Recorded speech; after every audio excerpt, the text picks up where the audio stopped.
Hello friends, welcome to JP pharma classes. आज का हमारा टॉपिक है classification of amino acid on the basis of precursor. इससे पहले भी हमने अमीनो एसिड की इंट्रोडक्शन, उसकी केमिस्ट्री और कुछ क्लासिफिकेशन का डिस्कशन कर चुके हैं। तो आज का टॉपिक अगर कोई देखता है तो उससे पहले प्रीवियस लेक्चर अगर आप देख लोगे तो आपको बराबर ये समझ में आएगा। तो आज का टॉपिक है हमारा अमीनो एसिड का प्रिकर्सर के बेस पे। प्रिकर्सर मीन्स कि हम कोई चीज़ सिंथेसाइज करने चाह रहे हैं, कोई चीज़ बनाने जा रहे हैं, तो उसके लिए हम क्या रॉ मटेरियल ले रहे हैं। तो यहाँ पे एग्जांपल दिया हुआ है कि ग्लूकोजेनिक अमीनो एसिड्स होते हैं, कीटोजेनिक अमीनो एसिड है और ग्लूकोकीटोजेनिक अमीनो एसिड। तो ये कैटेगरी डिवाइड की है हमने कि कुछ अमीनो एसिड होते हैं जो कि ग्लूकोजेनिक अमीनो एसिड में आते हैं, कुछ होते हैं जो कीटोजेनिक अमीनो एसिड में होते हैं और कुछ जो होते हैं कि ग्लूकोकीटोजेनिक अमीनो एसिड। अब ग्लूकोजेनिक की बात करते हैं तो इसमें हम यहाँ पे बात करेंगे, उसके बाद जितने भी अमीनो एसिड हमारे कीटोजेनिक एंड ग्लूकोकीटोजेनिक में आते हैं उसके बाद के जितने अमीनो एसिड होते हैं वो हमारे ग्लूकोजेनिक अमीनो एसिड में आ जाते हैं। देन यहाँ पे क्या होता है कि जो ग्लूकोजेनिक अमीनो एसिड है ये अपना अमीनो एसिड, हमने सपोज कोई अमीनो एसिड ले लिया तो उस अमीनो एसिड का हम ग्लूकोनियोजेनेसिस करेंगे। ग्लूकोनियोजेनेसिस मीन्स कि शायद अगर आपने पढ़ा हो, नहीं पढ़ा है तो आगे भी बताएंगे, इसको हम कंप्लीट मतलब डिटेल में पढ़ाएंगे। अभी के लिए ये कि ग्लूकोनियोजेनेसिस, ये तीन वर्ड्स हैं, gluco, neo and genesis. Gluco means glucose, neo means new and genesis means form होना या प्रोड्यूस होना। तो नए ग्लूकोज का फॉर्मेशन, यहाँ पे क्या करें, हम कोई एक अमीनो एसिड ले रहे हैं, उसका ग्लूकोनियोजेनेसिस प्रोसेस हो रही है और उससे हमारा बन रहा है ग्लूकोज का मॉलिक्यूल। तो ये हमारा आता है ग्लूकोजेनिक अमीनो एसिड। कोई भी ग्लूकोजेनिक अमीनो एसिड जो आएंगे इस कैटेगरी में, उनका अगर हम ग्लूकोनियोजेनेसिस करेंगे तो हमें नए ग्लूकोज का फॉर्मेशन होकर मिलेगा। नेक्स्ट हमारा आता है ketogenic amino acid. Ketogenic amino acid में हमारे दो ही एग्जांपल्स हैं, ल्यूसीन एंड लाइसिन, जिसको मैंने ऐसा लिख दिया है कि L2। तो कीटोजेनिक अमीनो एसिड में क्या होता है कि अगर अमीनो एसिड, हमने कोई अमीनो एसिड, कोई भी सिर्फ कौन से, ल्यूसीन एंड लाइसिन, तो अगर इनका हम डिग्रेडेशन करते हैं, डिग्रेडेशन मतलब अगर इनको हम तोड़ते हैं तो क्या होता है, यहाँ पे अमीनो एसिड का डिग्रेडेशन होता है तो वो बनता है acetyl coenzyme A। Then acetyl coenzyme जो A है इसका आगे फर्दर प्रोसेस होता है तो हमारे कीटोन बॉडीज बनते हैं, जो कि हम आगे डिटेल में भी पढ़ेंगे। तो यहाँ पे कीटोन बॉडीज बनते हैं। कीटोन बॉडीज क्या होते हैं वो चीज़ हम अभी इस नेक्स्ट स्लाइड में हम डिटेल में पढ़ेंगे। देन थर्ड हमारा होता है ग्लूकोकीटोजेनिक अमीनो एसिड।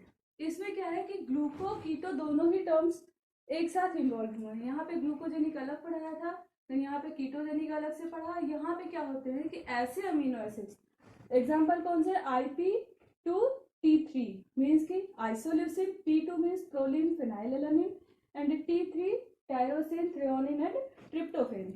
तो ये सभी क्या है, ये ऐसे अमीनो एसिड्स है जिनको अगर हम ग्लूकोकीटोजेनिक अमीनो एसिड बोलते हैं, इसलिए बोलते हैं अगर इनका हम कोई प्रोसेस करवाते हैं, अगर इनको यूज करते हैं तो हमारा उससे कीटोन बॉडी भी बनेगा और अपना ग्लूकोजेनिक अमीनो एसिड भी बनेगा, मीन्स कि हमको ग्लूकोज मॉलिक्यूल भी बनेगा। फॉर एग्जांपल जैसे कि यहाँ पे टायरोसिन दिया हुआ है, तो अगर हम टायरोसिन को लेते हैं,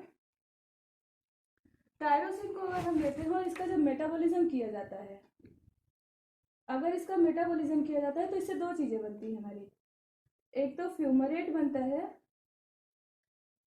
और दूसरा हमारा एसिटेट बनता है।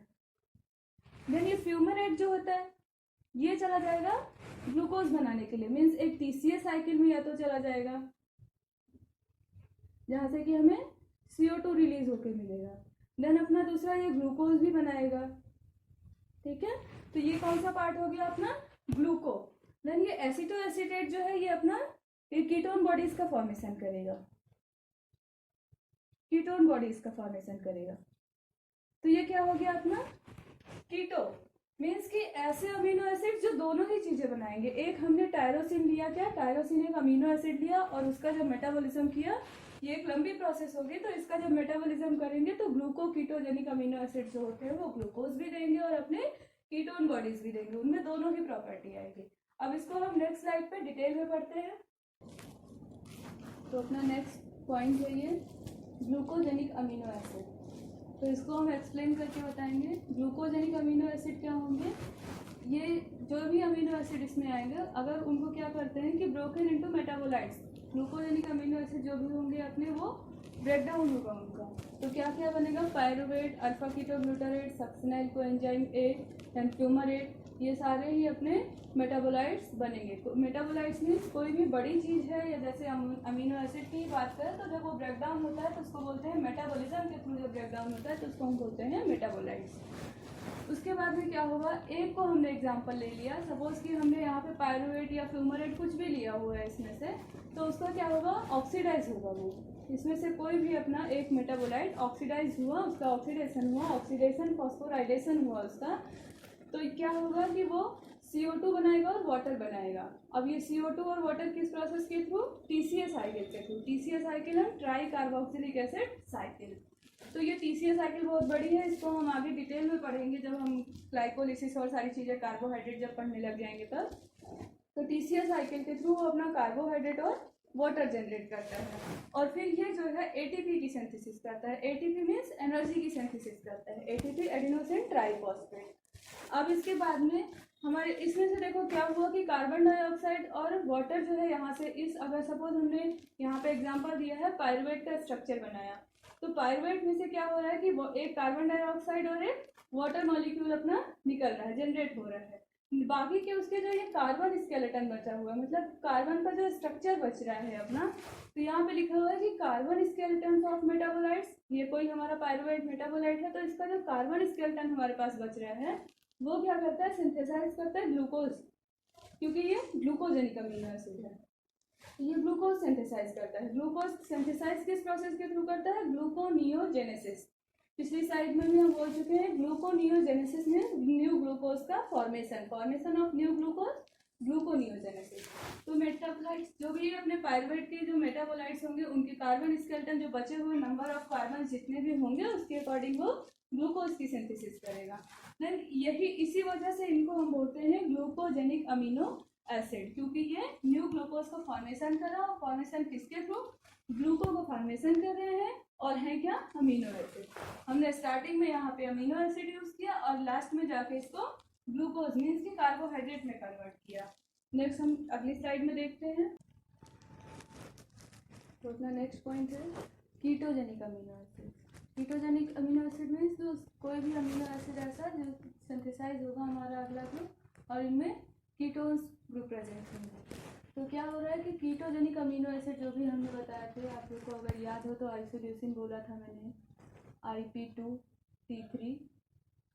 तो ये इसमें से जो भी अमीनो एसिड अपने रहेंगे तो उनका डिग्रेडेशन होगा, मीन्स कि वो ब्रेक होंगे।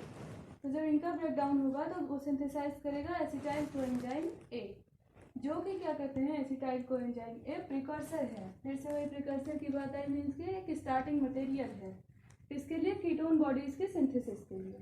फिर कीटोन बॉडीज का जब डिग्रेडेशन होता है तो वो क्या करता है, TCA साइकिल के थ्रू, मीन्स कि TCA साइकिल के अंदर वो कार्बन डाइऑक्साइड का रिलीज करता है। ये मेन प्रोडक्ट होता है अपने TCA साइकिल का। एग्जाम में भी आता है कि TCA साइकिल से क्या चीज़ प्रोड्यूस होता है, तो कार्बन डाइऑक्साइड। या फिर कार्बन डाइऑक्साइड किस चीज़ के, कौन सी ऐसी साइकिल या पाथवे है या प्रोसेस है तो जिसके थ्रू कार्बन डाइऑक्साइड रिलीज हो रहा है, तो बस कार्बन डाइऑक्साइड TCA के थ्रू होता है। तो यहाँ पे कीटोन बॉडीज जो है उनका डिग्रेडेशन हुआ, TCA साइकिल के थ्रू उसने कार्बन डाइऑक्साइड रिलीज किया। अब जो है ये जो TCA का काम क्या है, ये एनर्जी प्रोवाइड करता है, हमारे बॉडी के जो भी ऑर्गन्स हैं उनको एनर्जी प्रोवाइड करने का इसका मेन काम होता है। ये ATP रिलीज करता है। तो जैसे कि ब्रेन को भी ये रिलीज करता है, एनर्जी रिलीज करता है, प्रोवाइड करता है। दूसरी बात आ जाते हैं कि कीटोन बॉडीज क्या होते हैं। कीटोन बॉडीज क्या होते हैं, ये हमारे लीवर में प्रोड्यूस होते हैं फैटी एसिड के थ्रू इनके सिंथेसिस होते हैं। अब यहाँ पे देखते हैं कि अगर जैसे कि एसिटोएसिटेट है, एसिटोएसिटेट का डीकार्बोक्सिलेशन होता है, देन क्या होता है कि एसिटोएसिटेट डीकार्बोक्सिलेस एंजाइम जब इसमें डीकार्बोक्सिलेशन होगा तो ये एसीटोन सिंथेसाइज करेगा। देन एसीटोन का डिहाइड्रोजिनेशन होगा, डिहाइड्रोजिनेशन में ये D beta hydroxy butyrate dehydrogenase enzyme के प्रेजेंस में ये क्या करते हैं, बीटा हाइड्रोक्सी ब्यूटारेट प्रिपेयर करते हैं। ये तीनों ही चीज़ें क्या है अपने, एसीटोन और एसिटोएसिटेट एंड बीटा हाइड्रोक्सी ब्यूटारेट, ये सभी क्या है अपने कीटोन बॉडीज हैं।